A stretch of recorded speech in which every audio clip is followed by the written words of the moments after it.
Okay. Hello, Ruth, Hello. if that is your real name, which I doubt that it is. It's not. It is not. So we're here today to discuss you. And I'm really excited about this. We've been talking about doing this podcast for a long time. Hmm. And I've floated this out on social media and I got a very mixed response to it. I Okay. got some good questions. The responses were mixed, and there were many people who were like, "That's going to be really interesting." And then there were some people who were concerned about the subject matter. Hmm. And one of the people asked me, "What is the purpose of this?" And my purpose in having you on is that even though your story is really fascinating to me, your story is not actually very unique in that Hmm. I know a number of people who have left high demand religion, whether it be the LDS church or otherwise, and have um, dabbled in this lifestyle. Hmm. And in fact, I know people who are active members of the church who have dabbled in this lifestyle. Which So there, boggles my mind, by the way. yeah, mine too. Mine too. It's interesting what do you call it? It's interesting I guess the compartmentalization some people can have because I just don't understand how that it doesn't feel like those are conducive. Right. Um, but I mean, everybody's on their own faith journey, and so to each their own. And I don't necessarily judge anybody, but I am fascinated by people's thought processes, which is why I had you on because I've known you for a long time. You've come Hmm. on anonymously to protect the innocent. No, you've come on anonymously just because it's a sensitive subject matter, and my understanding is that your family doesn't know that you That's engage in correct. stuff. Right. Okay.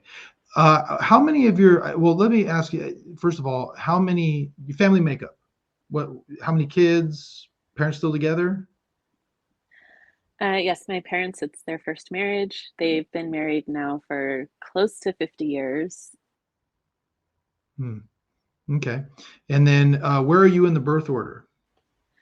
I'm the youngest. So I'm the Got it. youngest, and there's six total. Okay. Um, and are they all close together, or are they kind of spread out? As far as age or location. Both. Okay.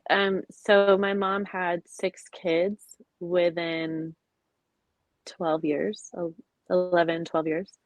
Wow. And as far as location go, we all lived in this area until about 10 or 15 years ago. Hmm. Um, yeah, so we were all pretty close. We would get together every week and have a family day with our extended family. So my siblings and their families would come over to my parents' house and we'd get together every week. We were, I would say, very close at one point. Oh, okay. And since then, um, when you say close, you mean close in proximity or close knit family, or both? Both. Close in proximity and close in relationship. Like we would watch each other's kids, we would, help each other with house projects. Hmm. Um, we would talk about whatever, and it was a really fun dynamic to be a part of. And then you said used to be, so it sounds like you guys aren't as close. Is that just because some people moved away, or are there issues with personalities or changes in faith, or what happened there? All of the above. Mhm. You get older, your focus shifts to your kids. Your kids are getting older, they're starting to do more activities, and so the opportunity for us to get together started slowing down, and then people moved away, and then people left the church, including myself, which caused, unfortunately, some rift in. the family dynamic. Mm. So both parents still active? Yes. Okay. And then how many of the six go to church versus how many don't? 50%. Oh, okay. Interesting. So, well, let's go back a little bit to, let's just start in your teenage years. And, just for people who are listening, I'm sure people who are listening saw the taglines of what we're talking about, but today we're talking about, your background, your faith crisis, your eventual falling away, and engaging in polyamory. But I think it's important to get back to the teenage years to see what your experience was like. Would was your upbringing within the church? Would you say pretty typical, or was it? How would you describe it? I thought it was typical, but the more I talk to people, the more I'm like, huh, we were a little bit more strict than Mm, others. Like we didn't watch movies on Sunday, we didn't watch TV on Sunday, no sports, not even Disney movies. The only time we mm, could watch a Disney movie is if we were staying home from church sick. And it was like while everybody else is gone, so you're not at home just alone, that it kind of filled that void a little bit. We were encouraged not to do homework on Sundays, but still, like, there are, of course, once we got to high school, changed a little bit. Went to seminary religiously. Um, we like didn't even play with like uh, my mom like poker cards, if that makes sense. So like yeah, with a like faith jack, cards. queen, king, yeah. Like we couldn't play with that on Sunday. Mm, And if it was the appearance of evil, we didn't do it. So like drinking out of uh like the glass bottles of soda that we would mhm, like mhm, pretend it looked like beer. My mm, mom would like freak out. So it was mm. I I thought it was normal.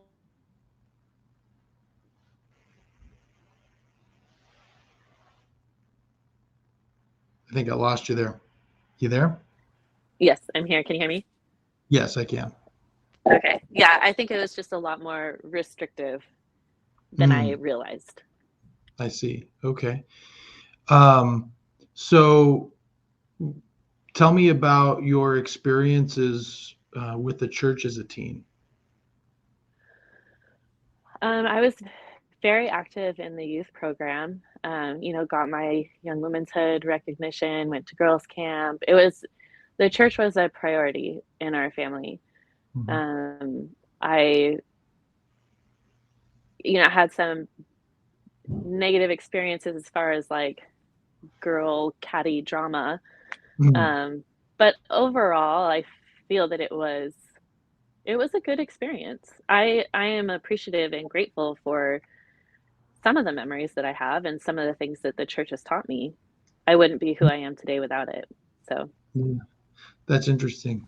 Well, I'll tell you that cattiness. I got two daughters, 14 and 11, and yeah, that cattiness. It's oof, man. Yeah, I feel it. It's funny. Me and my buddies growing up, we just we did. We could throw punches and then hug it out 5 minutes later. But mhm. like this seems like the girls, like my daughters, are just like they're trying to destroy me. And I'm just Yeah, like, like calm down. I feel like this is a little dramatic. yeah. So, I but would like to say though that like my experience as a teenager in the moment I thought was great, but retrospectively, like looking back at it, there were issues that I have with my upbringing now. Like okay, like like what? body shaming, especially Mm, when it comes to modesty, the double standard that girls have, the you have to dress a certain way because you have to control the thoughts of boys.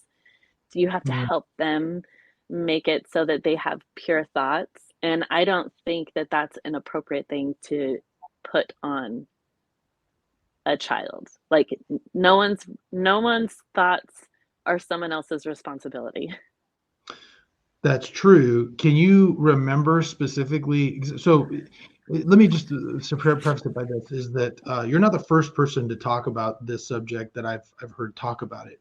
But my experience as a boy priesthood holder was much different than I'm assuming the women, the girls were being taught. We were separated, right? So our Hmm. lesson was yours, and we didn't really ever talk about this stuff with our, for lack of a better term, girlfriends. Yes. So tell me about some of the lessons that you learned that attributed to what you would call body shaming. Like, what was that something I, specifically you'd heard that you shouldn't dress in a way that would make boys come after you? right. Basically, like, and this is how I hear it in the media now. Like, if she weren't dressed like that, then that wouldn't have happened to her. If Mm, she weren't wearing a club style dress that was short, then that wouldn't have happened to her. That's what you mm, hear in the media.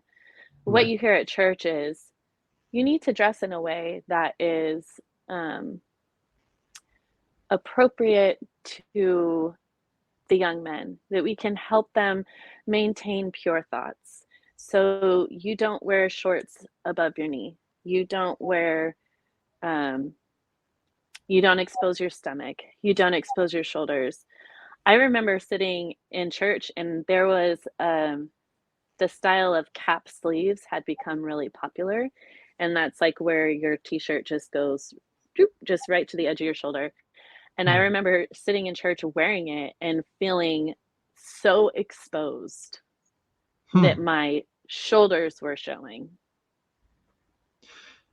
It's so interesting that you bring that up because uh, I remember those shirts and women wearing them, Hmm. and I didn't think anything of it. You know what I mean? Because it just, you know what I mean? It's interesting how people experience things so differently. I Right. definitely remember you would notice, not because of any impure thoughts necessarily, but you would notice a girl who was wearing a shorter skirt or a tighter Hmm. dress because it just looked so different than all the other girls. Do you see what I'm Right. saying? But yeah, the cap sleeves thing, I would just, again, it's just me, my male upbringing. I didn't even notice it. So that's so interesting. One thing I always heard, I remember hearing this even in my classes. This this term similar to nobody wants to chew a piece of chewed gum. When they're Yeah. talking about sexual sin. Did you ever have anything like that? Yeah. I remember there was a movie that came out. It was like really popular for a while that all these church movies came out, like The Singles Ward, Charlie. And I remember watching Charlie and there was some previous sin experienced and the guy said, "I don't want used merchandise." Yeah. So I've heard used merchandise. I've heard why buy the cow if the cow is free or if the milk is free. I've heard Mm. no one wants to chew or put chewed a gum in their mouth or like chew it from someone else. Like I've heard all of that. Yeah. Yeah.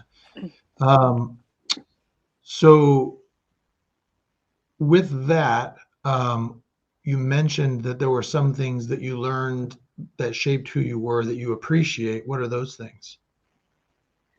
Okay. It's been, I actually was just talking about this with my husband. I'm in school and I had to give a presentation, and we have a really small class of people. And it was a little nerve-wracking because you are speaking in front of people who are very intelligent and know their stuff. And so you don't want to sound stupid. And I remember like kind of panicking about having this presentation. And I was like, if I at 12 years old can give a talk in front of a 200-person congregation, I could do this in front of 12 people. Hmm. Yeah. So confidence, Being able to direct a meeting, or like have an agenda or a flow of a meeting, how that should look. There are times where I've worked on committees, PTA, different things where the other individuals in the room, they're like, I don't really know what I'm doing. I don't know how this goes. And I was like, okay, well, I'm just going to kind of run it like a church meeting would. And so let's try that. Yeah. And so there are certain things that I've learned because of the church that I am grateful for, like I said. So do you think that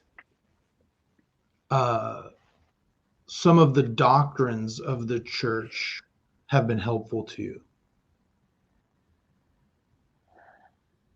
That's an interesting question. And to answer, I don't know. I think sometimes, like, I wouldn't be who I am today if I didn't have the church. Mhm. So, but there's also been experiences and things that a normal teenager would have Mhm. that I didn't get to experience, and I wish I had. Okay. So what are some of the experiences as a teenager that you felt you missed out on? Socialization. We were not allowed to go to parties. Our yeah, I'll just keep there. We were not allowed to go to parties. And so now sometimes going to a party, whether it's a social gathering or not, like to be able to carry on a conversation with people can sometimes be very intimidating, especially when they've grown up in a situation that is unlike yours and you So can't relate. let me stop you right there and let me ask you a question. When you say parties, do you mean like Okay. any parties, or do you mean like parties with alcohol? Like for example, if a church friend was having a party, would you be allowed to go to that? Um, Yes. So, like, yeah. So if I had like there was a group of us as teenagers that were friends, we would go and like hang out because usually it was like you hang out with people who have the same standards as you. So, Right. you know there's not going to be alcohol there. You know that the parents are going to be present. You know that like not even a PG-13 movie is going to be played. Like Mhm. it's a Mhm. safe environment for a parent to send their kids. Yeah. See, this is what's so interesting, and why I wanted to bring this up, because I've noticed, in fact, I don't know if you listened to any of the podcasts I've done previously, but I did this one with Patrick Mason, who's a scholar within the church. He holds the Leonard Arrington Chair at Utah State University. And we talked about common denominators of people who tend to have faith crises and fall away. And one of the things that anecdotally we both kind of noticed was this kind of restrictive upbringing like you're describing. Because like for me, and I can, is again, it's anecdotal, right? Because Hmm. like I can only talk about the things I'm seeing within my friend group and people I know. But my upbringing was very much not super restrictive. Like I did go to parties. I was on the basketball team. So like there were parties all the time. We Hmm. went summers to colleges to play basketball, and lots of stuff happened. You know what I mean? Right in front of me, you know? And so to me, like it's interesting that restriction is something you feel like like I didn't miss out on that. So I can understand. Now the thing is looking back on it for me, I can tell you that I mean it was a fun experience to hang out with my friends and see some stuff, you know, Hmm. and have a good time. And those are memories I'm going to carry with my brothers in basketball forever. But I don't think I missed like I don't know if I didn't do that knowing what I know, if I would have felt like I missed it. You know what I mean? Are So, you but still friends with these basketball players? a couple of them. Yeah, there's a Okay. few of them. There's one in particular is a he's I'm hoping to have him on the podcast one day. Jim Bales. He's like 6'10" and gigantic. He's the only guy I ever played with who's bigger than me and drives me nuts. I want to fight him all the time. But like but he I still talk to him all the time. And then some of the other guys, they still live around town. Matt Barnes was on our team, you know, so I see him at all the Kings games. And so yeah, and I keep up with them all on Facebook. Yeah, sure. So the reason why I ask is because you have these bonding experiences, these normal teenage experiences that you've been able to hold on, maintain, and have that commonality with these people that are still in your life. Mm, hmm. There are not a lot of people in my life from elementary school, middle school, or high school Mm, because I mm, don't have those bonding experiences with them. I went to the same elementary school, kindergarten through 6th grade. I mm, didn't change schools mm, other than to go to middle school and to go to high school. So all mm, of these people that have been in my life, I mean, even since kindergarten, I don't talk to because mm, we don't have any sort of bond outside of being in class at school and mm. maybe knowing the same people. Sure. So, what are some of the other things you felt you missed out on? Um, well, part of it was my family dynamic. I Mm, and we were raised with not a lot of money. And mm, so this isn't like correlated to the church at all, but it also is. It's kind of like pull yourself up by your bootstraps and you work hard for what you have. And so I had to work from a very young age, like before 16, to if I wanted anything. And that was more of a family choice than a church choice. mm. But I feel like I missed out on a lot of like where you figure your life out. Like you make mistakes, you make choices, but if you live in a bubble, you can't learn from that. Sure. I have friends that uh, they would go to people's houses and they would see how different families live and different how the parents communicated, maybe how they fought if they were good friends, like how they fought and how they resolved conflict. But if you only have your house and your family, you miss out on those experiences that shape your future. Sure. Yeah, I remember. It's interesting that you bring that up because I too, my parents were great, as it sounds like yours were too. Um, Mm-hmm. but same thing. Finances were a struggle, and so it's interesting how that does color dynamic. But it also probably gave you a strong work ethic, at the same time. So it's Yes, interesting. it also caused burnout Oh, though, because yeah, now here, like in my late 20s, I was like, I don't want to do that. Like I've been an adult since I was 15. right. I've been an adult too long. I'm tired. I'm tired of working. I'm tired of the daily grind. I'm tired of paying bills. I wanted to be a kid. And that was something that I didn't get to do. I didn't get to be a kid. So do you think that may, because we've talked a lot off air, we've talked a lot about this coming along, and Mhm. do you think that loss of kind of childhood, and some of the, I don't know how to describe it, kind of the freedom of being a kid and being able to do things and experiment with things and stuff like that, do you think that contributed to your decision now to be polyamorous? Yes, I Hmm. do. Yeah.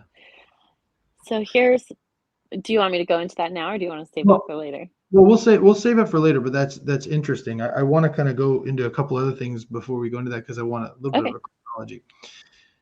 At that time, as a teenager, did you have any experiences with the church that you felt were kind of negative?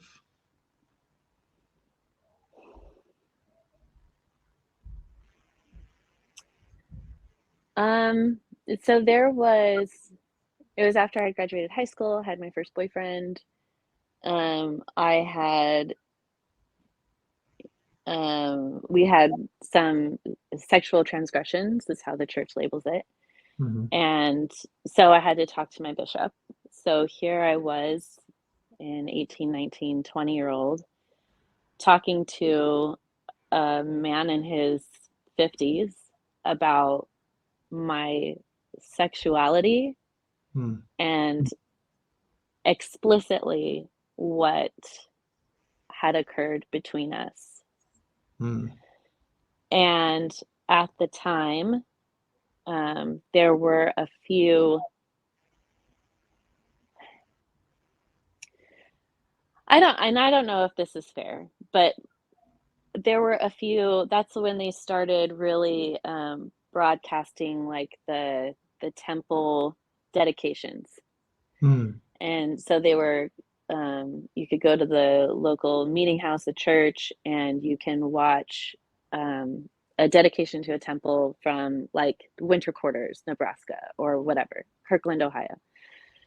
And I couldn't go because of what I had done. And thinking about it now, I'm like, and it's like a Russian roulette. Like it depends on who the bishop is that you're talking to. Are they forgiving, or are they understanding, or are they like really strict and your punishment must be severe? It's all a guessing game on who you get to confess your sins to.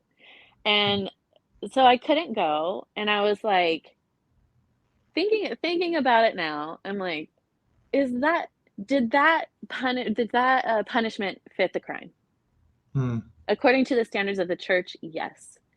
But being a horny teenage kid, that this is normal, that's something everybody, most everybody does in the world, quote unquote, that I don't think it was that big of a deal, in all honesty. Mm. Like I'm not doing drugs, I'm not drinking, I'm not doing anything illegal. I am doing something a normal teenager would do.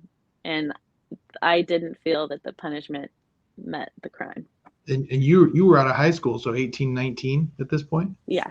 Uh-huh. That's probably later than most teens that are doing things like that too. I couldn't have a boyfriend. I wasn't allowed to date until 16. Hmm. But then because I was so awkward and didn't ever go to parties and didn't experience like life of a teenager, I never had the opportunity to meet anybody. Mm-hmm.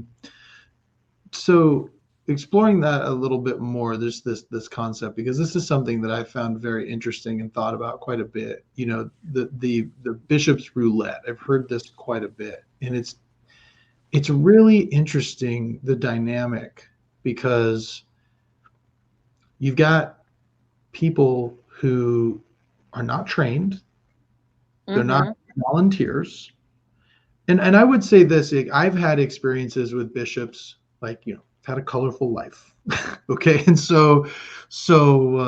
I've had experiences with bishops in the past that have been super great, and Mm-hmm. some that have been super negative, you Mm-hmm. know. And one of the things I would say for all of them, to give them all credit, was that they were all good men whose hearts were in the right place, and I believe were legitimately trying to do the right thing.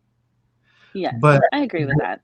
yeah, but sometimes, if you sit there, and I've actually asked bishops, and for my, just so people know who are listening to this, I have been in a bishopric. I've been an elders quorum president. I've been on a high council. I've been a Mm-hmm. ward mission leader. I've served a mission. Did all the leadership things you can do on a mission. So I've been all over the place on this, and I've talked to many bishops about this, and I really am.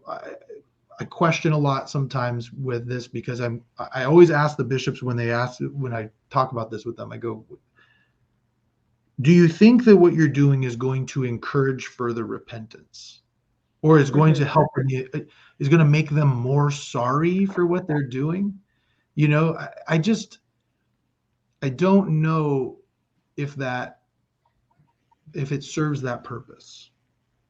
And I've had some people who've had incredibly good experiences with, even to the point of excommunication, where they've basically had their membership in the church taken away, and they've had to work their way back in, who've had great experiences.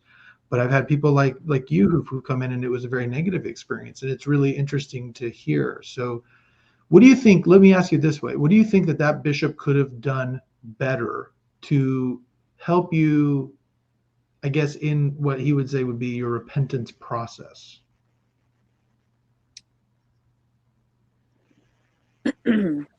Honestly, I don't know. Hmm. I think every person is different, is so Hmm. unique. And so what would work for me wouldn't work for a similar situation with a friend my same age. Hmm. So you're a bishop is responsible for X amount of people. They and while they try their best to make it individualized, like through prayer and scripture study to make sure that they are doing what is best for the person, Hmm. they are still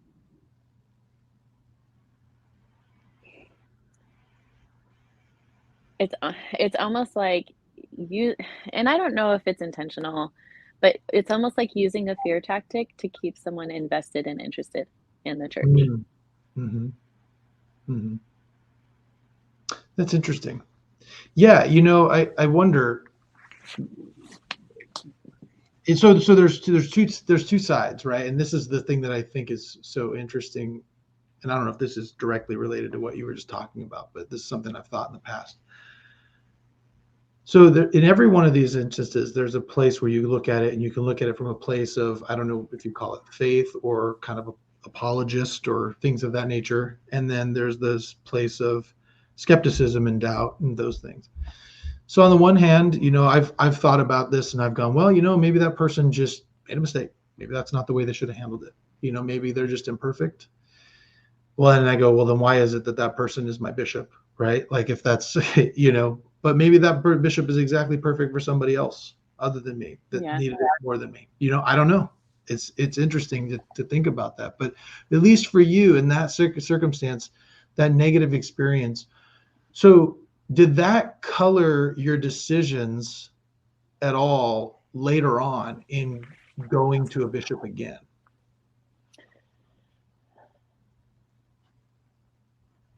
Um, no, I had to get married in the temple. You have to, if you have any sexual transgression, you have to then go and have it cleared through a bishop so that you're worthy to go into the temple. Hmm. And after the boyfriend, while I didn't have any experiences with another person, there were other things sexually that I had to confess my sins to, and it happened to be a different bishop. Hmm. I Had see. it been the same bishop, I would not have gone. But Hmm. you get that shame and guilt in that, like if I had not gone to the bishop and I sat in the temple and gone through that process, I would have been like, I shouldn't be here. I am a horrible person. And how dare I? Like, I should not. What was I thinking? I shouldn't be here. Hmm. Interesting. So I don't want to get into specifics of sexual transgression, obviously, but would you say that the stuff with the boyfriend was more or less of a concern than what you went to the second bishop for? More definitely The of a the concern. the boyfriend stuff was more than what you did the second, like when you went the Yeah. second. Ah, Yeah. okay. Okay, interesting. But that definitely, because I've heard this story before. That you have a bad experience. Like I said, I had a bad experience when I was in my teens with a bishop, and it certainly colored my decision to go back again Hmm. later on down the road. And I ended up actually going all the way on a mission, and you know, without really talking about some of these things that I probably should have talked about, and then ended up in my mission field talking to my mission president, and that was probably the best experience I ever had. He came in with such love and care, and truly Christ-like, in what he was, Hmm. at least what I would imagine the Savior would have done. And it was so much of a different experience, and it's just so interesting how, like you said, one person could do something one way and the other person would do something different, and it ends up with different results. And that's something that a lot of people struggle with. So Right. So the second bishop I went to, he was a convert in his early 20s, I think, like in college. And he was raised in the, 70s. So had mm, experienced life a little differently. yeah, And right. so when I went to him, he was like, "Yeah, this isn't a big deal. You're fine. Go ahead. Right, Like, just don't do it. Like, how about that? Just don't do it." right, And right. then with the first bishop, he, I think, was born and raised in the church. Mm, He was sorry, I totally just lost my train of thought. Born and raised in the church, and so he had limited experiences himself. And so, if you're born into this religion, then you're very uh, like you have tunnel vision, and so you think something outside of the norm of what the church standards are is catastrophic. yeah, it can be.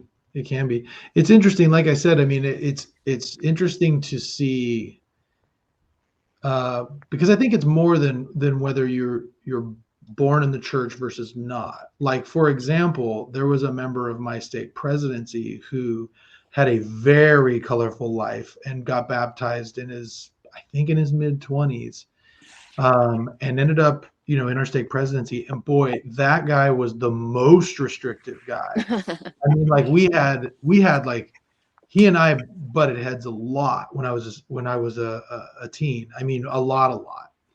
Hmm. Uh, might have been that I had a thing for his daughter, but but we had a bit of a falling out, and uh, but at the same time, like I was born and raised in the church. My dad was Jewish, who then got baptized when I was 4, but didn't really convert till I was 17, 18. And but I always went to church, but because it wasn't so restrictive, I was able to go and experience some of these things that you're talking about. Not anything terrible. It's not like I was out Yeah. drinking and partying all the time and doing drugs and, having sex with everybody and doing things like that. But I mean, but I was able to be around people that were not of our faith and had different views.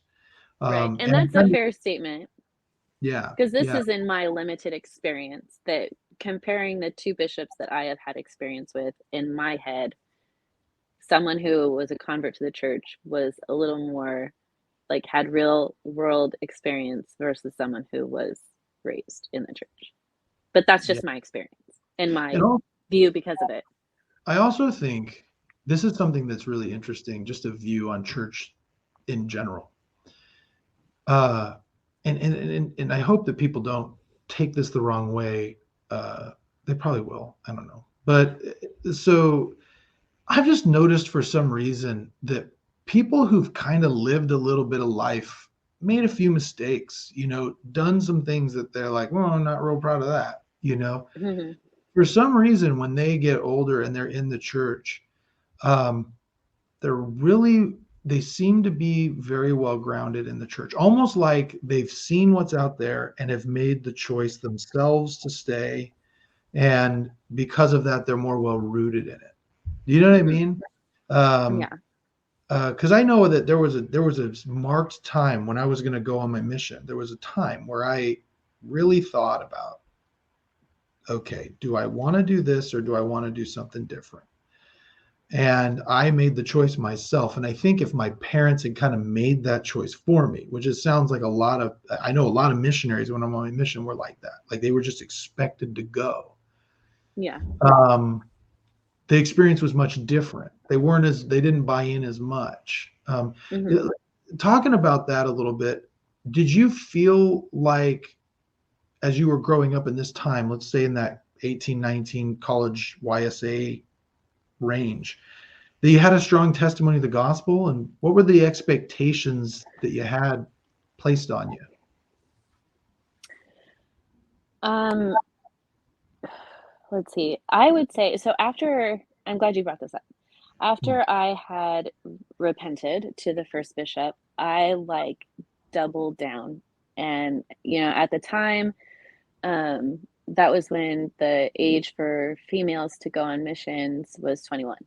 So Hmm. here I was 20, and I remember asking my now husband of like, if I went on a mission, would you wait for me? And he said no, which is why I didn't go.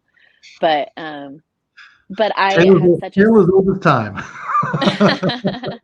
I had such a strong testimony of the church. Mhm. Um, I still had things that I questioned or things that didn't make sense, but it was still like, okay, I can kind of just ignore that part, but this part I'm going to hold on to.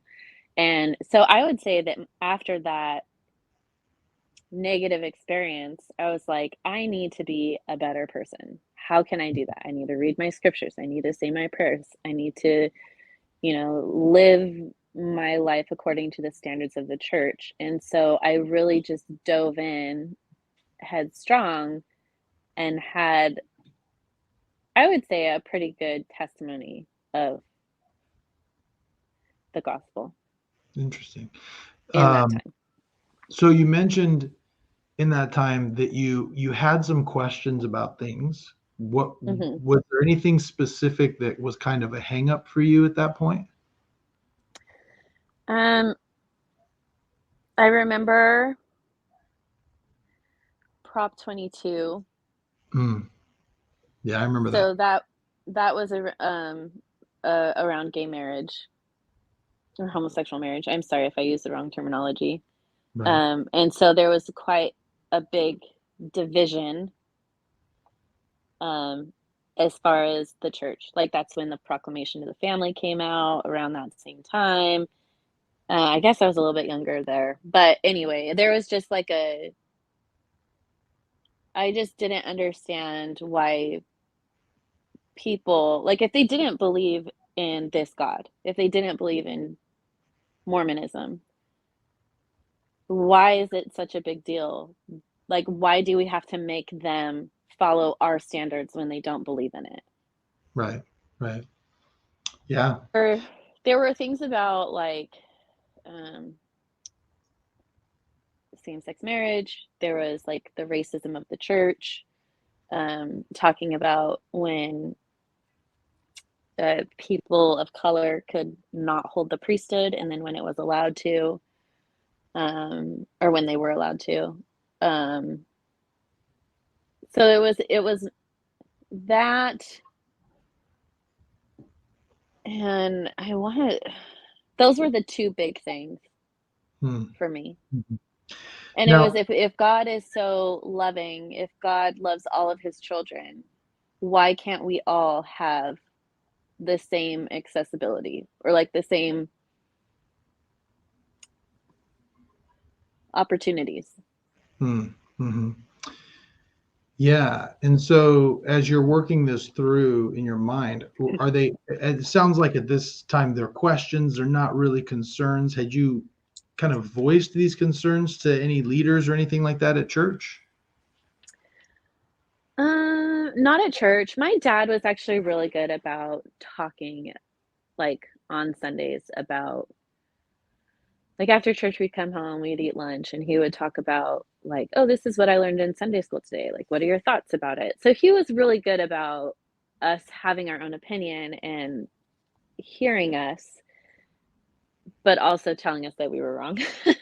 Right. um, and then there were like questions that I had that like couldn't be answered, and it wasn't satisfying for me. Mm. Like, like if who's who's Heavenly Father's dad? If I'm gonna Right. be if I'm gonna be a god or goddess of my own planet and this like eternity continues, like I know who my parents are. I know who my, Heavenly Father is. Jesus is my brother, and this is in the context of what the church believes. So who was their people? Who was Yeah. their parents? Yeah. And the answer of it'll just all be worked out after we're dead. We'll know. We'll be all knowing. I'm like, that doesn't work for me. That doesn't work. That's not Right. a good answer. But let me ask you, let me push back a little bit on that, because I want to ask you, because this is stuff that I've thought about too. And then I've thought about other things too. Like there's a lot of interesting, like really kind of nuanced, deep doctrine things. Like, okay, so how did the Immaculate Conception really happen? Right? Yes. Things like that, where you're like, okay, so how did that really happen? And then I'm like, I don't know if I'm comfortable going down that road, like, or, like, okay, so like Adam and Eve, they're the only people. So like everyone was just incestuously having kids, like, Yes. there's stuff like that where you sit there and think of, but in the end, I think about that and I go, well, there's two things I think. First, I go, okay, does that really, in the grand scheme of things, matter that much to my salvation? Meaning, like, is that as important to me as being a good person, loving other people, like just being a good neighbor, mourning with those that mourn? And then the other thing is I go, you think about like science, for example, like think of all the things that we've learned in the last 10 years. I mean, we got Elon Musk trying to put things in people's brains, this Neuralink thing, and shooting space rockets into space and colonizing Mars, and all these things that 20 years ago we couldn't have even thought of actually happening, and it's happening. So, yeah, I think that there are things that would make sense later that don't make sense now. I mean, that's just my opinion on it. But it's interesting stuff to think about, right? Mm-hmm. So, but so as you're going through this, tell me more. Tell me more about your meeting your husband. Where'd you guys meet? Through church, the singles ward, Ah. the breeding ground of the meet and greets. They want did everybody to get married. did you meet? Where did you meet? Was it a fireside? Was it like a break the fast, or do you remember? Okay, so actually, in we grew up in the same stake. So I knew of him. He didn't know I existed. Hmm. Um, and so because we're in the same stake boundaries, we, um, the singles ward was for the stake. And so that's where we met. So it was like a church, like that's where we officially met, I guess, Hmm. was being in the same congregation at church But you and knew of him. doing, You'd known of him for a really long time. yes. Hmm. But Okay. we never like because we were on opposite ends of the boundaries. I like we were never friends. We never like hung out. I knew what his name was, but I didn't know who he was. I knew his mom from like girls camp and stuff, but I Hmm. didn't know who he was. Oh, interesting. And so you guys Like, meet at church, and hmm did you hit it off right away, or was it like a slow burn? How did it go? so I was actually in an on again, off again relationship with the boyfriend that I had to go to the bishop about. Hmm. And so it was kind of like we had gotten to know each other as friends and we were friendly and a little flirty, but friendly with each other. And then when we broke up, um, I was at a volleyball game and had gotten a little feisty with my now husband. And he was like, "Oh, I like this girl." And so we just kind of started from there. So I would say we were friends, friendly first, and Hmm. then it turned into a romantic relationship. Now your husband went on a mission, so he's a returned missionary at this point. Hmm. Yep. Okay, so how long from the time you started dating to the time you got married? 5 months. My goodness. See, that is the thing that to me, I'm like, okay, this is not doctrinal. Like No. this is something that really needs to be revisited, because that is a cultural thing that is a real concern. Yes. Uh, I have a lot of people, it sounds like, not to say that it's a concern for you, but this is just something that's so interesting because, yeah, everybody I know who got married, they all got married super quick, with rare exception, you know? Um, Hmm. what do you think it is that contributes to Sex. that? Yeah, I they can, it's kind of like, well, when you know, and you're that's what it said. I Hmm. don't know. I think there's some truth to that because I was like, I could see spending my life with my husband. Sure. Um, but also you're like, so out of all of my siblings, the one that took the longest to get married, it was an 8-month relationship, Wow. and then they got married. So it was all of my siblings, and I'm the youngest, the last one to get married. They were all very quick relationships. Yeah. And culturally, that's what it's expected, right? I mean, Yeah. everybody I knew that they all got married really quick, and so you get me. How old were you when you got married? I was old. I was 21. Yeah. Yeah. So you're 21 years old when everybody else is, drinking and partying, doing those things. You're now married. You have kids right away? Um, we had our oldest after being married a year and a half. Okay. So we waited 9 months, which was a really long time because all my siblings had like wedding night babies. Right. Right. Yeah. Man. And at that time, so you're 21, where were you in your college life, career? So I mean, I was just working like a teenage job. Um, and in college, I had gone to a community college, and um, because I had to pay for it myself, I had to work to save up money to then pay for it. Because being the youngest, all of my other siblings got like financial aid and the Pell Grant and all that stuff. But when I when it was my turn, both my parents were working, and You didn't get I any of didn't it. qualify for anything. Yeah. And Right. so I would have to like work to save up my money and then pay for the classes and go to school. So Mhm. it was basically, to answer your question, on and off. And then I started having kids, and so I would go to like take one class here and there online in between having kids too. So Mhm. it was I would say I was a freshman in college for about 15 years. Man. So now in this time frame, still going to church, still have a strong Mhm. testimony. You have Yes. kids. How many kids do you have At this time I have two. at that time? Okay. And then uh you guys both holding callings in church, things like that. Mhm. Yep.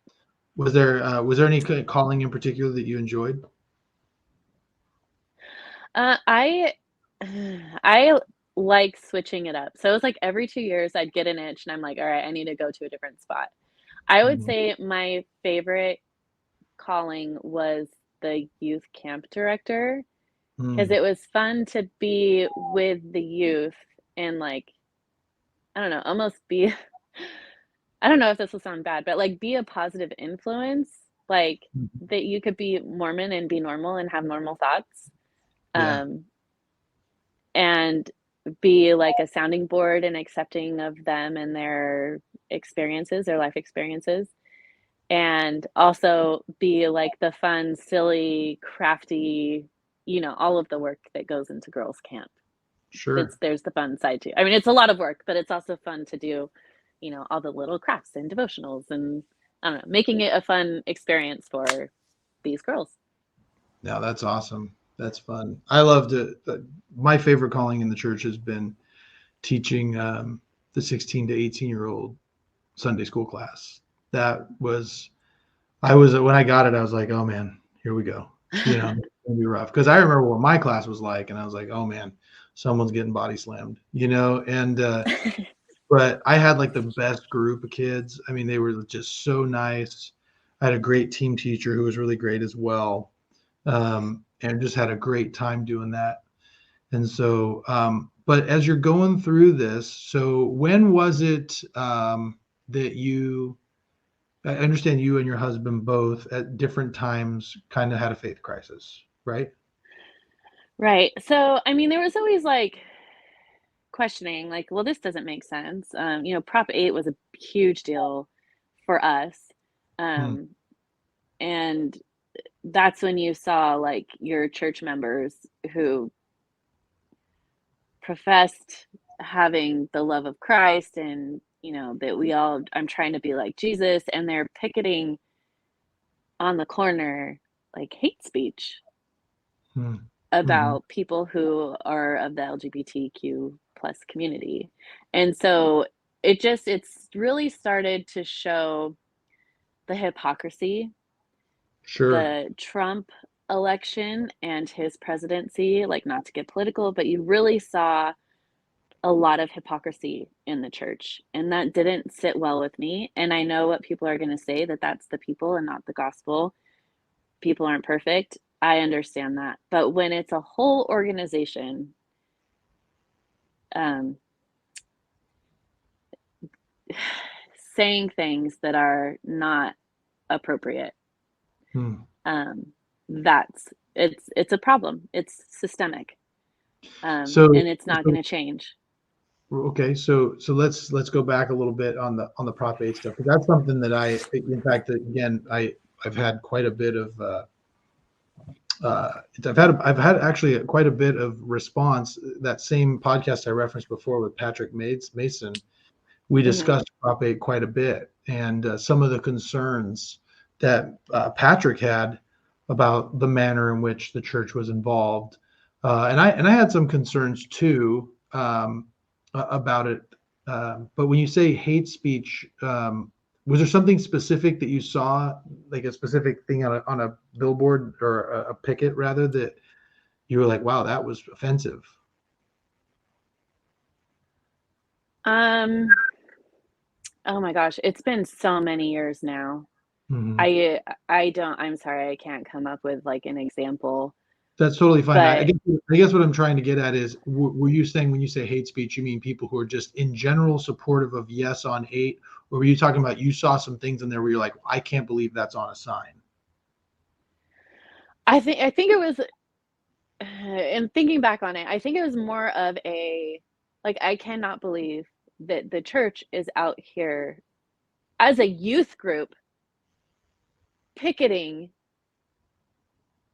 a political and making up, because the church is very specific. They will lose their tax exempt status if politics are mentioned. If it's made to seem like the church is influencing votes. Hmm. Hmm. Hmm. And so we have youth activities where these youth, impressionable youth, are picketing against LGBT rights. Hmm. You have firesides that are special firesides where they bring all people who are voting age together to talk about the importance of the family proclamation and making sure that we keep the family a nuclear family, that mom and dad married, a man and a woman are married. Hmm. Was this the do you feel like this was the catalyst for kind of starting you on the path out of the church? That helped. There was also, I remember, like, there was, like, the church had come out, and like there was some like social media posts about how the church had really fought for like LGBTQ rights in Utah, and that as far as like protection against housing, and like that they're treated fairly and equally. But then I think it was months later that the church made it a policy that if you are a child of a same sex couple, you cannot be baptized. Yeah, I remember that. And I was like, I am so confused. Like, first, you're saying this, but then you're also doing this. And Right. so it kind of reminded me of like, they draw near to me with their mouths, but their hearts are far from me. Hmm. That's how I felt in that moment. That there's a lot of lip service. There's a lot of, I'm going to, look at me, I'm protecting these rights of these individuals, but also you can't be baptized if your parents are gay. Mhm. So I remember that one being a big one. I think I was an elders quorum president at that time. And I remember having a number it was either elders quorum president or it was an executive secretary at that time with bishopric. And I remember that one being a struggle for a lot of people. Do you think so going through this, I guess what I'm trying to pin down here is the issues that you started having that led to you leaving the church. It sounds like they at least started or they centered around the way that the church's relationship has been with the LGBT community. Is that fair? That's a lot of it, but there's also inconsistencies or there's Mhm. hypocrisy or like the founding of the church. I hadn't quite left the church yet. And there's a podcast, it's called Last Podcast on the Left, and they do like deep dives into cults, and they'll have like multi-episode um, podcast series, whatever, of like they did Jim Jones, they did Heaven's Gate, and they finally did one on Mormonism where they talked about a book that was written by a well-known biographer. She has won a lot of accolades from her work, and she did one on Joseph Smith. I forgot her name. I want to say it's like Fani or something like that. Um, but she wrote a book, and so that's what their series was based off of. Hmm. And there were things that I had questions like, oh, that's inconsistent or that doesn't make sense. And they all, with that information, I actually went back and later read the book, but I was like, that is, it was almost like putting together a puzzle. And like you Hmm. had all of these pieces that were like inconsistent. You didn't know where they fit. But it was after listening to that series that I was like, shit, Hmm. I'm in a cult. Hmm. So when you hear that though, I mean, what is it that you mean by that? So you're in a cult. Why? Because it's a high demand religion, or I something. think I think had Joseph Smith lived, it would not be the church that it is today. It would Ah. not be considered religion. Hmm. So you think It the would fact be, that Joseph Smith was killed, that it would have taken a vastly different turn? yeah. Ah. I think Okay. it would have turned out like the Nexium cult. Hmm. Uh, what is his name? Grey Grainier? Hmm. Anyway, Hmm. whatever that cult leader was, I think it would have turned out like that. So that's interesting. I've never actually considered or thought about what the church would look like had Joseph Smith not been shot. Um, I don't know. That's an interesting question. And also, who knows? Maybe that's part of the reason why it was. I don't know. That's an interesting. It's an interesting thought. So, but going back to you and your journey out of the church. So, well, let me ask you a question. In maybe I don't know if this is out of bounds or not. Do you have some connection to the LGBT community? Meaning, do you feel, I don't know if polyamorous would be considered part of the LGBT community, but at the time, did you have some sort of connection in your family or you or your husband or somebody that you know that is LGBT that made you have these feelings?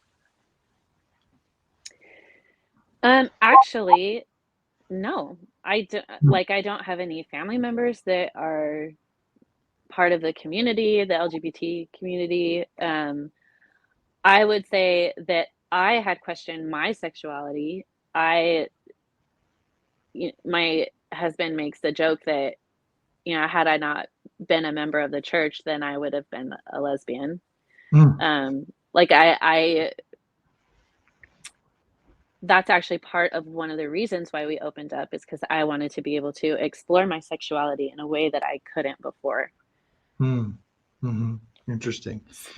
So, and then and that's actually one of the questions that was asked was um, was basically why polyamory, and I think you just answered it. That you had things that you wanted to explore, but before we go, I want to dive deep into the polyamory part of this, but kind of wrapping this up. So you and your husband both left the church. Who left first? Um, so my husband comes from a convert family, Hmm. and we kind of had gotten to a point where so we had questions.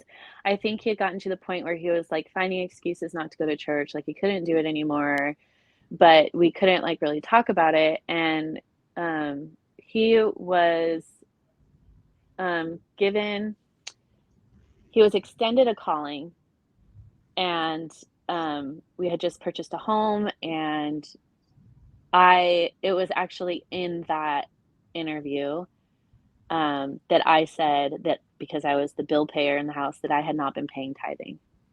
Hmm. We had lived our life according to the standards of the church. We were still, I would consider, temple worthy, minus not paying tithing. Got it. And it was, it was hard to, we were stretched pretty thin with buying a new home and the repairs that came with it. And so Hmm. I made that effort. I hadn't actually told my husband that we weren't. So he was like, "Yeah, everything's fine. Like we're good." And I was like, actually, Hmm. there's this." Surprise. So he didn't. The problem actually. So when we were, it was after that interview. We came home and we were talking, and I was like, "Okay, like we need to get our shit together. Like we're in or we're out. We're not half-assing it anymore." And it was that conversation that was like, okay, we're going to do this. We're jumping in, we're diving in. We're going to be those, that perfect Mormon family. Hmm. And then it was shortly after, maybe a couple weeks, I don't know the timeline, but my husband said, I actually can't do this. I don't want to do this. I don't believe in the things that are being taught there. I don't believe in the hypocrisy of the church members. There are things that I don't agree with, like in my soul, and I cannot be a part of an organization that believes this way and teaches my children these things. Hmm. Hmm. And I was And like, okay. was this again centered around the LGBT issues, or were there also other issues as well that were concerning to you? So at the time, there were like the women's rights, the marches that were going on. And I remember being in, and this is my experience. I know it's not like that everywhere, but in my experience, I remember sitting in Relief Society, which is the women's organization, the class, and they had started talking about completely off topic how the Pledge of Allegiance isn't said at school anymore, and that women are marching, and they essentially what it boiled down to is they didn't have a reason to march. And I Hmm. was like, what the actual what? Hmm. Right. Like just because that's your experience, like you may not have a reason to march, but other women do. Hmm. And so I think that there's a big disconnect about like, this is our nuclear family and this is how it should be. And because my life is perfect in this way, then everyone's life is like that. But that's not reality. And so there's a lot of disparity and underserved communities that were being talked about in a way that was not Christ-like, that was not understanding, Mhm. that was not appropriate. Hmm. So that was a big thing for me.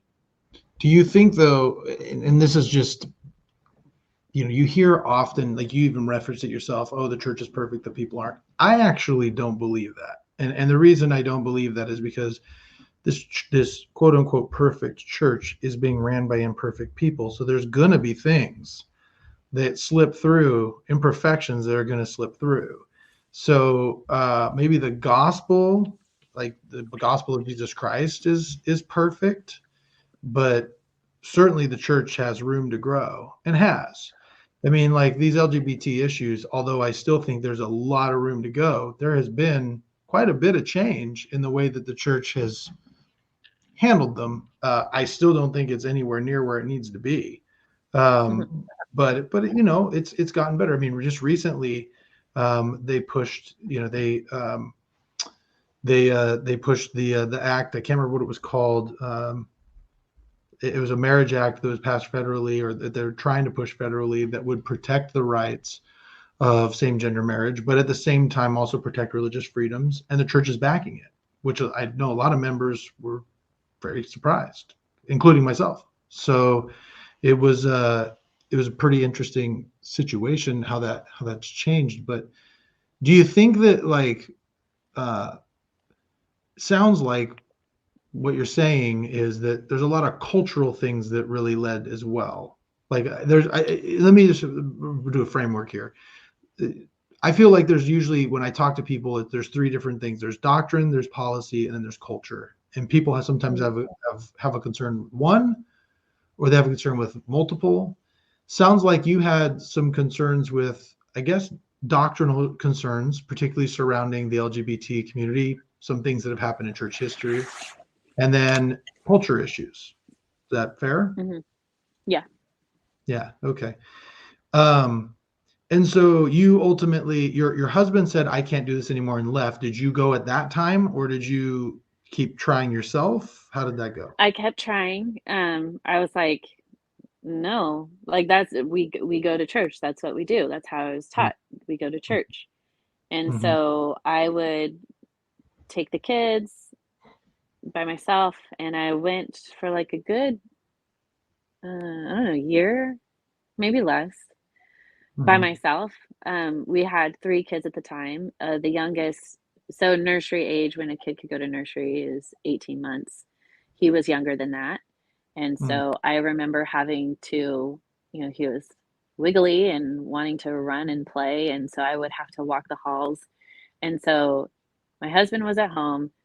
My 2 kids, who were, you know, under age 10 at the time, were sitting in the church pew by themselves. And I am walking the halls. And I was like, what am I doing? Like, our family is not, like, you talk about the importance of family. And here my kids are by themselves.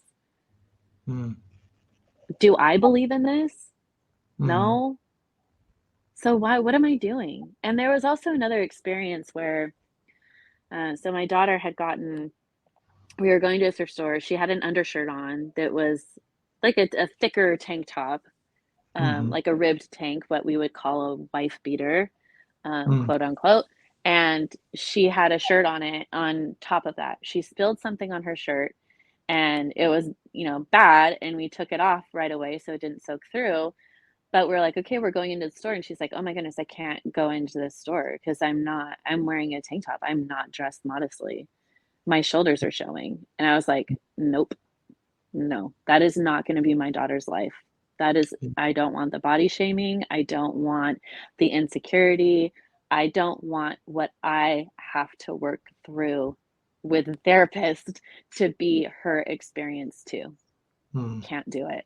So it was that in hand with, like, our family should be together and we're not together. Okay, so about a year later, you leave the church, and you kind of alluded to this. Other than paying tithing, was there anything else in your life that you were doing while going through that time that you would say was not in line with church doctrines or standards? No, I was living the standards of the church. I mean, I would watch a rated R movie here and there, Well, that's within the but standards of the church. What I yeah, mean by that is, wouldn't keep me out of the temple. I yeah, was that's, temple worthy minus the tithing. that's something that I would throw out there to people listening to this, because I'm a faithful member of the church. I go every week, and you know, but man, there's this weird thing in the church where, like, people just feel like if they just go above and beyond, they're like, somehow there's going to be more blessings. Like, I remember for a long time I didn't drink caffeinated soft drinks for like a Hmm. long time. And I remember going it was a few years ago. I went to the movies and I was like with my son, and all I wanted was a soda. And I go, "What do you have that doesn't have sugar and doesn't have caffeine?" And they're like, "Water." And I was like, "Okay, well," and so I was like, well, I really would like a soda, but I didn't get one. As I'm walking away, it just popped in my head. I go, that's not the rule. Like, Hmm. I can drink a Diet Coke and it has no effect on my temple worthiness. Yeah. And same with, R-rated movies. Like, I try to avoid R-rated movies even now, you know. Hmm. Um, but if I went and watched an R-rated movie today, that is not a question on the Temple Recommend interview. So if you're sitting there, we're taught that if you go to a Temple Recommend interview and you can answer all those questions, it is as if you're being recommended by your bishop to God. So Hmm. then why are we freaking out if somebody watches an R-rated movie? Why are you freaking out if somebody decided to get a sleeve tattoo? Why are we It's the freaking guilt out? shame cycle. That's how that's the cult mind control. There's actually a really good book called Combating Cult Mind Control. You Hmm. should read it. So you think now when you sit there and when you're saying that, like when you explain that shame cycle, do you believe that shame cycle uh, still exists within you? Yes, I'm trying so desperately, working with a therapist to get all of this out. Right. What is it? So right now, like this is a little vulnerable, but what is it right now that related to church stuff? Is there? Well, let me start over. Is there anything that right now, being someone who hasn't gone to church for a few years, that you feel shame about that is related to something within the church?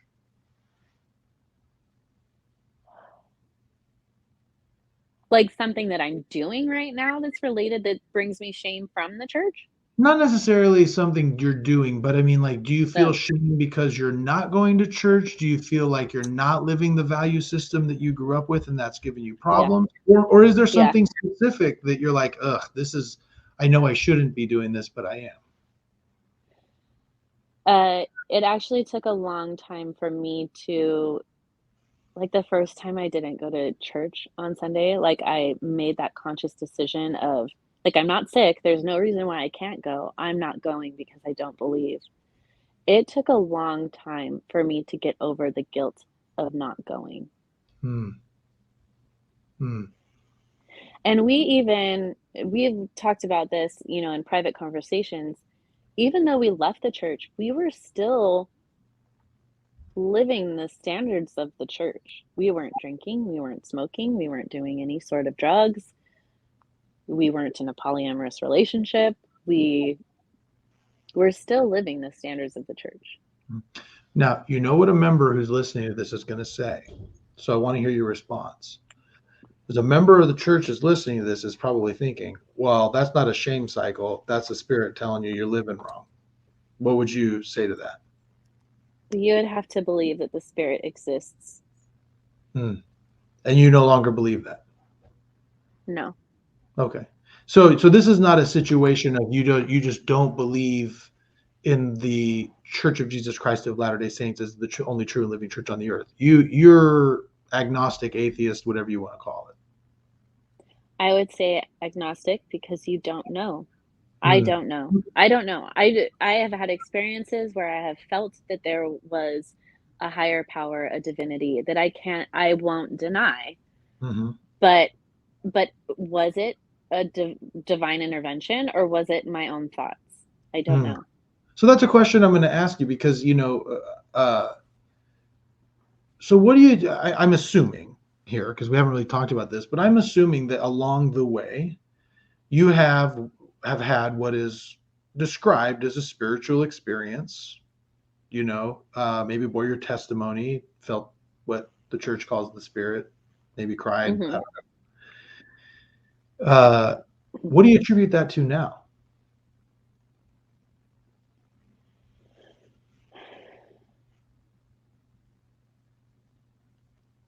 That's a great question, and I haven't explored that. Hmm. Mm-hmm. I so I was always the type of person where I felt like I could feel the what the church would call the power of God, the influence, the Holy Ghost, the Spirit. I felt that in nature. Like Mm, if I were at the ocean, if I were in a forest somewhere, like I mm. could feel that I don't know, that connection with the earth. It almost sounds a little hippie, but A lie just heavy. having just having that, like, I don't know, that connection with something that's bigger than you. Mm, mm-hmm. But I don't know if it's God. I don't know if it's divinity or if it's just my own sense of self. Sure. So did you ever have an experience, the Moroni 10:3-5, where you read these things, ponder them in your heart, pray and ask God if it's true, and come to a conclusion that it is true? Did you ever get that? Um, so my spiritual experiences have been like my husband and I were going through a really tough time.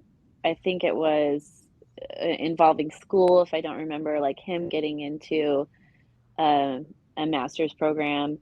And it was kind of one of those like, we have done everything that we're supposed to. Mm, And it didn't work out like we had planned. And I remember being in the temple and they have the scriptures there in the changing room. And I just was like, okay, I'm going to open it and start reading. And like, my answer's going to be here. mm, And that's actually happened a couple times in different instances. But I opened the scriptures and I read, sometimes it was a couple pages, sometimes it was a couple verses. mm, And I was like, there's my answer. Like, okay, this is my prayers have been answered. This is what God is trying to tell me. And so in those moments, those are my spiritual experiences where I was like, okay, this is true.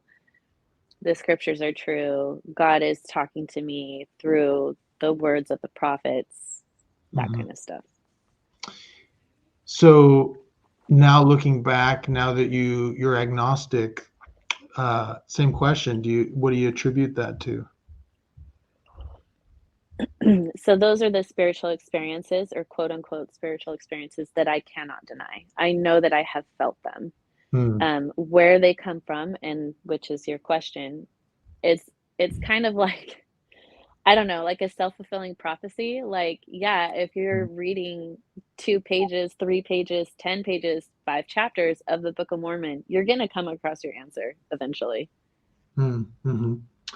Well, that's what I think is so interesting about this, and I want to just say, like, I can I describe this when I have a TikTok that is associated with this podcast, and I've had a lot of members of the church and also former members of the church that have kind of engaged in constructive and not so constructive conversation.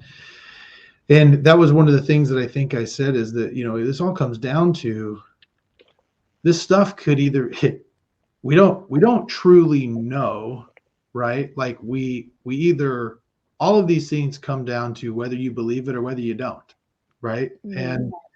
And so you can look at these things with an eye of, for lack of a better term, faith, and you look at them and go, well, yeah, God is giving me an answer. But then you can look at it as doubt and say, no, that's just me, you know, reading and finding something that's totally applicable that I want to find, right? And it's hard. Mhm. I got to acknowledge it's hard to decide sometimes. Even as a faithful member of the church, I have had what I have considered like personal revelation, right? And I sit there and I go, okay, now is this really revelation or is this just me coming up with something myself? Mhm. You don't always really know. Like you mentioned, there are spiritual experiences you cannot deny. And I have a few of those that I cannot deny, right? And I do attribute them to God. I do agree to my Judeo-Christian beliefs. But But then there's a bunch of them where I'm like, well, like, did God really help me find my keys, or did I just happen to find them? You know what I Yeah. mean? Like, you don't really know, those things. And so it's interesting, that struggle, and it's interesting to know. I'm very curious to know just as what it is that makes some people choose to stay, and some people choose or choose faith, and others to choose to not believe and move and go on. And it's just, I don't know if there's a common denominator or not in that. It's just really interesting. Now you mentioned, so I wanted to hit this because you mentioned struggles, and it sounds like you were having struggles with school. But Mm-hmm. one of the questions that came through about the polyamory was they asked, well, there were two questions really that were asked. They're kind of the similar thing. I'll ask the second one first. Was there any infidelity in your marriage before making your decision to be polyamorous? Absolutely not. Okay, interesting. And so, and then had you been curious about sex with people other than your spouse? Well, maybe a better way to ask this, sorry, listener, is how long were you curious about sex with people other than your spouse before bringing up the decision to become polyamorous?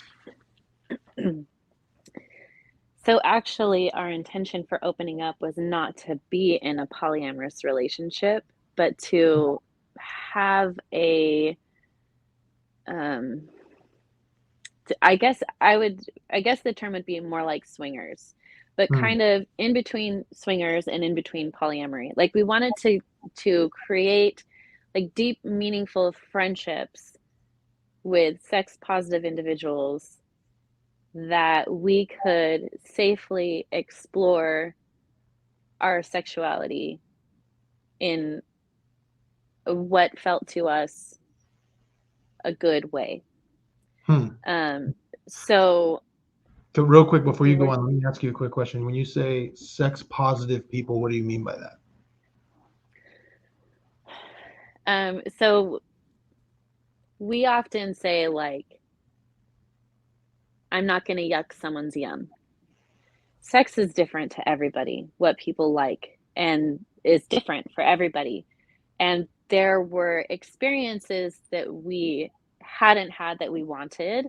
And there were experiences that after opening up knew that it existed that we hadn't known before. And so it was,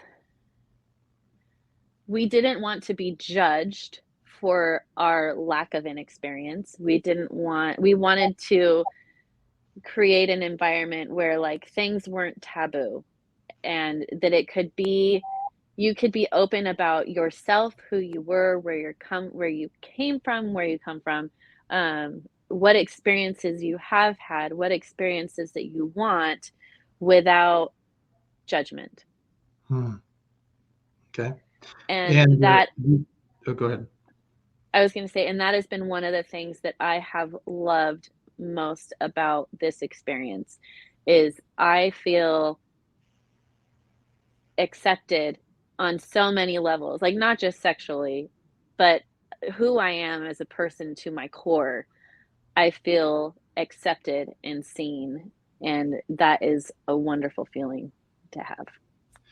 So that's interesting to you bring that up, and this is more of a commentary than a question, I think. But I've noticed one thing that has happened, particularly in kind of more authoritarian, high demand religious households, where they're very restrictive, is the I would say a level of narcissism. And what I mean by that is not narcissism like they think they're the greatest thing that's ever lived, but a kind of like a narcissistic trait where they hide who they really are inside. Like they don't want people to know who they really are because of the shame that they feel. Mhm. They feel like if someone sees that person, then they're not going to want to associate with them. So they put on this mask as if they're everybody else. And Yeah. then, and so, and I've noticed that quite a bit in those types of households where people will put out the face. Like I've recently said to people, I feel like I'm the lightning rod for everybody who in like the Sacramento area who's ever had a faith crisis or a problem in their marriage. I'm the guy they call, and I've noticed there's this thing where they have this thing inside, but they're afraid to show people that because they're afraid they're not going to be accepted. It sounds like Right. you kind of maybe had a piece of that. Right. And so sex is not something that you talk about with your friends. Yeah. I mean, I don't know if that's a cultural thing or if it's like a society thing, like Mormonism versus society or like religion versus society. I don't know. Yeah. So when you But say you you don't don't, talk about sex with your friends, you mean like your Mormon friends don't really talk about it. I don't, right. Your Mormon friends don't talk about it. I don't think I talked about sex with like my non-religious friends either. Yeah. It's And funny. more so than religious friends, but Yeah. It's funny that you bring that up because I got to tell you, like I said, growing up, it's so funny that because I have a lot of friends who are like this, and I hear these struggles, particularly with sex, with a lot of people, members, they that there's this taboo around it. But I've never felt that because my parents, they were pretty open, in a kind of a sarcastic, funny way, crude way, not right. terrible, but I mean, they were. And then on top of that, like, look, my basketball team, those guys are talking about it all the time, and I was in the band, and the band geeks, the biggest partiers I ever met in my life, and so, which is surprising. Like I'm telling all of everybody here, if you made fun of the band geeks, I've never met anyone crazier than the people in the band. They were the most insane people ever. But anyway, like, so I didn't have that experience, but I know a lot of people who have, and it's kind of concerning. Right. And also, this wasn't my experience. I guess it was a little bit, but even in my marriage, like I couldn't be like, "Hey, I want to explore this sexually," because Mm, it was like, "Oh, that's that's the naughty way that we do sex. Like that's not okay. You can't do that." you mean with your husband, or you Right, mean? like there were things in our marriage. It was like, I don't know how explicit you want me to get here, Josh, No, but like, you don't have to get explicit. But I mean, I guess what I mean is like, were there certain things that you wanted to try, but you were afraid to say to your husband because you thought he'd look at you weird? Is that what you're trying to say? yeah, yeah, I think there's some truth to that, and it could have, and it's so there's a difference between like reality and my perception. Like, was it actually true that I couldn't talk to him about it, or was it just like I'm scared because that's a shameful act that I couldn't, I felt I Mhm. couldn't. Yeah. If that makes sense. Like, was it me or was it him? It was probably me that I Mhm. couldn't talk Okay. about it. Okay. Real quick, just for all the lady listeners here. Okay. I just want to throw this out there because I'll say it even if your Mormon husband won't. Okay. I can almost promise you there is something that you have wanted to try in the bedroom. I can guarantee you, I'd bet every dollar I have that your husband has thought about that and something worse than you ever could think of in your mind. Okay. So just throwing that out there. I don't care if your husband is a stake president or the guy who puts the criminals down. He's thought about it before you could think about it. Anyway, okay, moving on. So So going back to that, I would like to say that it wasn't our whole marriage. I would say like the start of it. Like, yeah. your first, because we're Mhm. virgins when we get married, that we're, exploring each other, figuring out what like feels good in a normal sense, that the exploration came later. And I felt that my husband and I, our experience, that we could be open, we could fantasize, we could talk about things that we wanted to try in an open space, and we felt safe and supported and didn't feel judged. Mm-hmm. Now, one of the questions that was asked, who was the first to bring up polyamory? Um, Me. Okay. Short answer. Okay. And the reason, and I remember you telling me that how did this, well, let me just ask you, how did it start? Like what got you down that path? Okay, so something that we had always fantasized about was having a threesome, and of course, it was partly to explore my sexuality, but it was always like, "Oh, that's a fantasy, it's not something that could ever happen."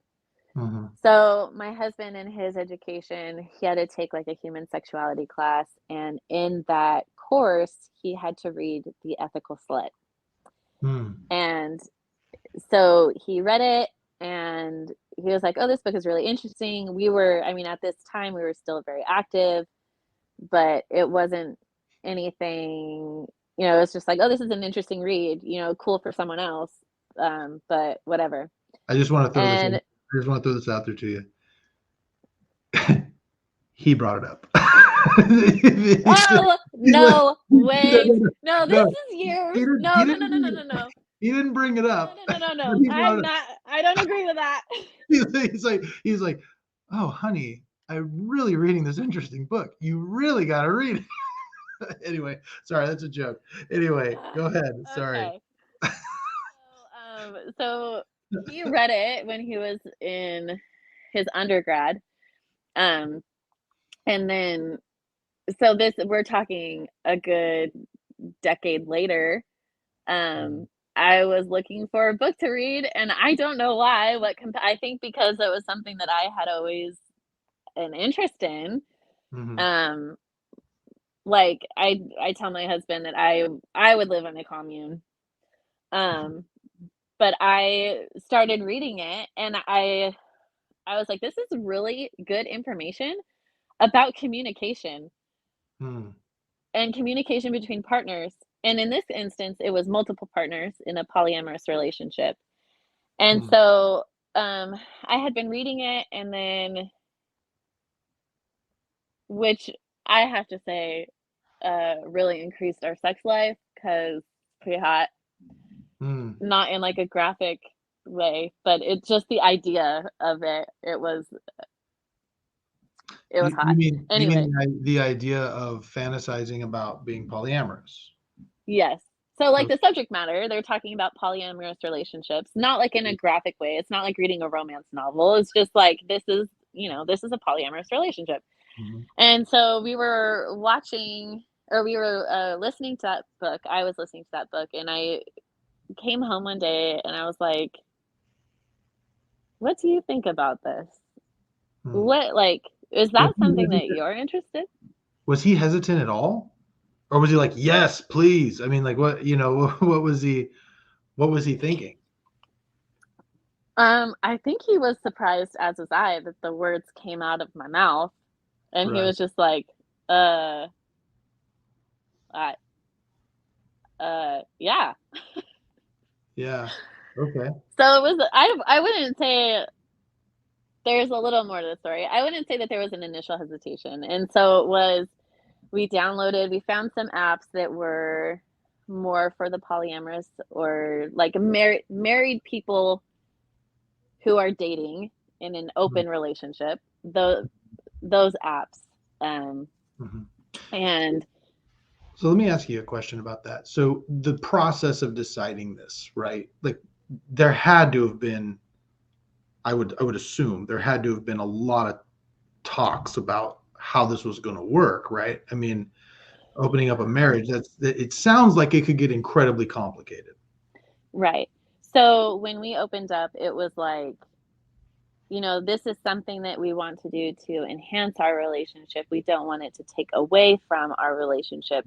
And so we had made the choice that if we're opening up, we are dating together. Like, so we would date the same person or people together. Got it. We wouldn't go on individual or solo dates. Okay. And so, um, was there, when you started this out, then it doesn't sound like, well, let me put it this way, is I've talked to a lot of people about the subject, and even some people who are like therapists in their practice. And what I've heard from these people is, you know, this this tends to be a problem if you're doing it as a way to solve a problem. And it doesn't Correct. sound like you were trying to solve a problem in your marriage. Is that fair? Yes. So we actually, when opening up, we were like, we're in the best place in our marriage. Like our communication was strong. We found out later that we needed to be better at communicating. That's besides the point. But what we felt, we were at the strongest in our relationship that we had ever been. Mm-hmm. Mm-hmm. So this was not, hey, you guys aren't getting along or you're like on the brink of divorce. Why don't you try dating other people? That's not what this was at all. Hmm. So you were doing this as a way to enhance what you viewed was a very fulfilling relationship and a way to make it even more fulfilling. Yes. Okay. Now, so you mentioned apps. Um, so, uh, what are I mean, what are the people like? Like, are they just normal people, or, they all have mustaches? Like, what, you know what I mean? Like, what do we, mustaches and wear silk robes everywhere? Like, what are they,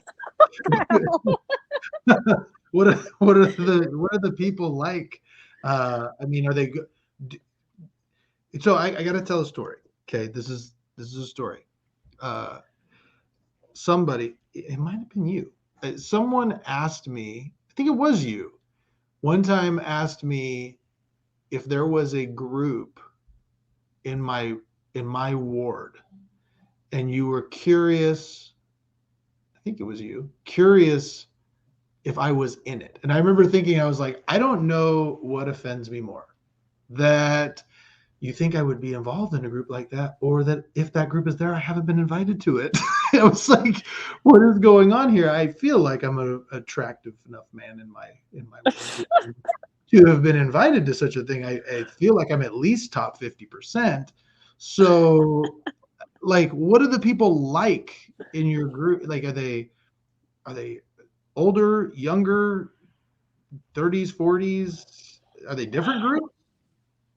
So I mean, there's differences in the community. So there's like a swinger heavy group where it's like they just get together and swing, like have sex with whoever. There are also people who want friendships and relationships, um, romantic relationships, like equivalent to a boyfriend girlfriend. So there are so many different varieties within the community itself. Hmm. Um, they look like you and me.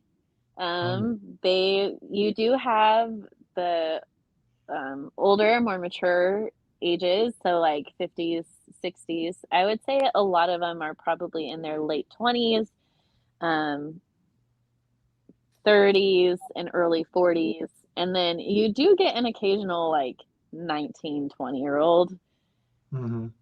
Hmm. which is, I mean, you could set your age bracket to what you're looking for. Hmm. Oh, I see. You're talking about, like, yeah, on your app. Like, you can Right.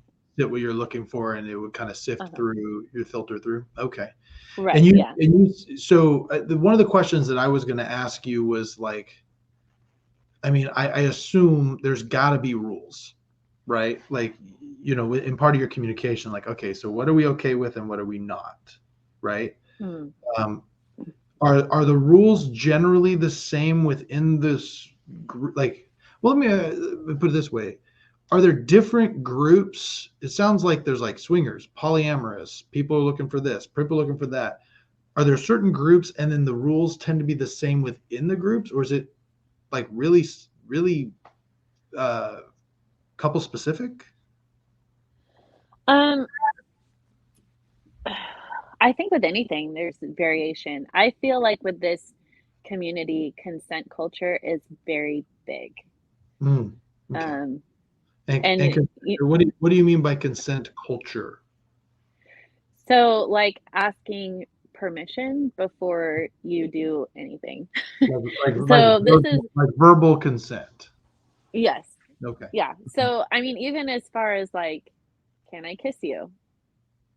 Mhm, Especially in like more of the what I would say like BDSM or kink community, mm, consent culture is very important. Like you need to be able to trust the person that when it comes to impact play, that they mm, are going to follow the rules.